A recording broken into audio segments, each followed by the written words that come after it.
Chaos is usually described as a problem, something to eliminate, something to control, something to wait out. But some environments don't stabilize, they just keep shifting.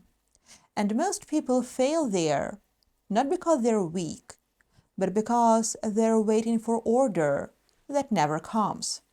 That's why Jack Sparrow matters. Jack Sparrow exists in permanent instability. No fixed rules, no reliable allies, no guaranteed outcomes. And yet, he survives. More than that, he advances, not by overpowering chaos, but by working with it. This is either madness or brilliance. It's remarkable how often those two traits coincide.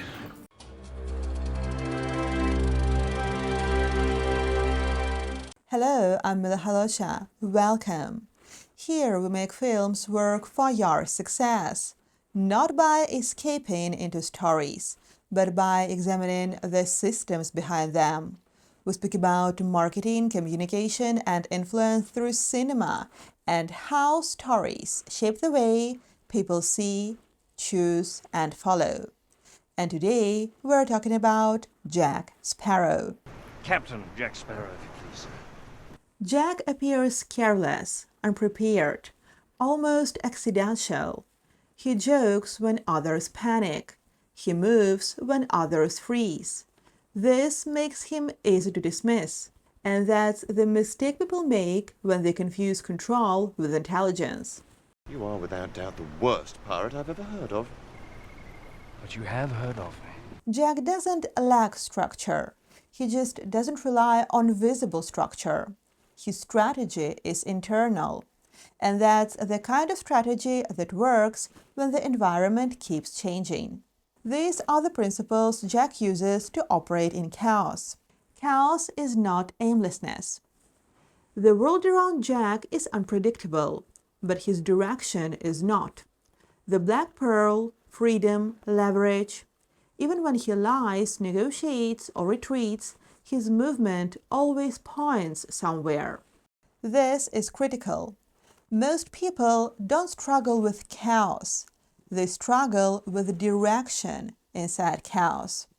When you don't know what you're moving toward, every change feels threatening. Jack always knows what matters.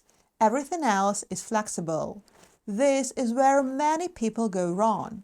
They wait until things make sense before deciding what they want. Jack does the opposite. He decides first, then adapts. Direction first, stability later, if it ever comes. Plans are tools, not promises. Jack often has a plan, but it's never a rigid one. It's a working hypothesis. Enough to start moving, enough to test reality. He doesn't ask, is this plan perfect? He asks, is this enough to take the next step? That distinction matters because rigid plans break under pressure. Flexible plans evolve. Jack's plans are disposable, and that's why he survives. Which side is Jack on? At the moment? Adjustment is not failure, it's the system. Most people experience adjustment as loss. If I change my plan, it means I was wrong. Jack doesn't think this way. He expects the environment to interfere. So when it does, he doesn't panic. He recalculates. He watches.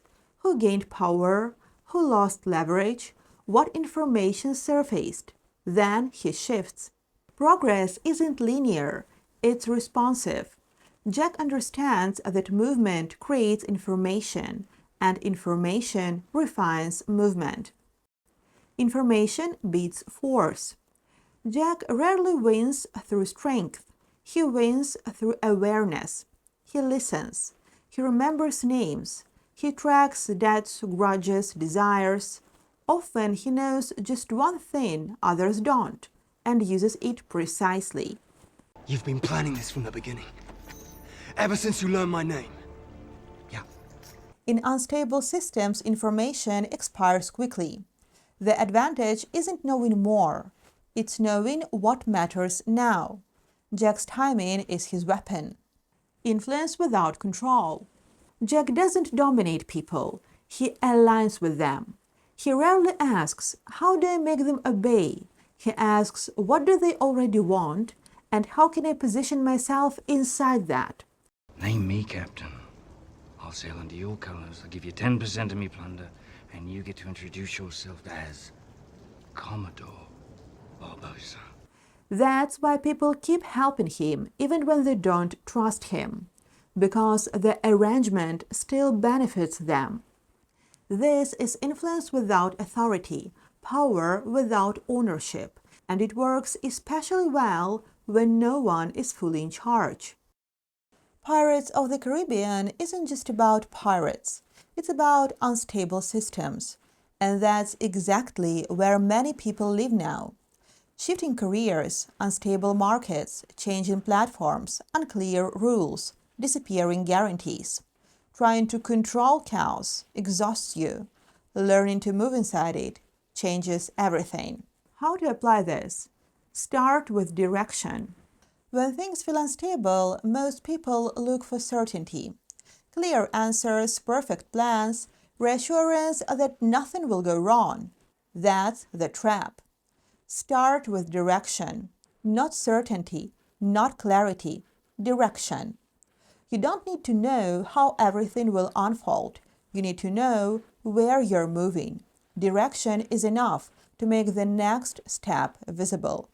Create a minimum viable plan. Not a master strategy, not a 5-year vision, just enough to start moving. A basic sequence, a first step. Plans don't fail because they're small. They fail because they're too rigid to adapt. Move before confidence appears. Most people wait to feel ready, but confidence doesn't come before action. It updates after action. You act, you see what happens, you adjust. That's how confidence is built, not by thinking, but by feedback. Treat adjustment as data, not as defeat. Changing course doesn't mean you were wrong. It means you're paying attention. In unstable environments, the ability to revise is not weakness, it's intelligence. Pay attention to people. Goals reveal leverage. Fear reveals leverage. Desire reveals leverage. When you understand what others want, movement becomes easier. You stop pushing, you start aligning. Chaos isn't something you wait out. It is something you learn to navigate. Jack isn't reckless, he is calibrated. He doesn't need the world to make sense. He just needs to keep moving intelligently inside it. And in a world that keeps changing, that may be the most realistic strategy there is.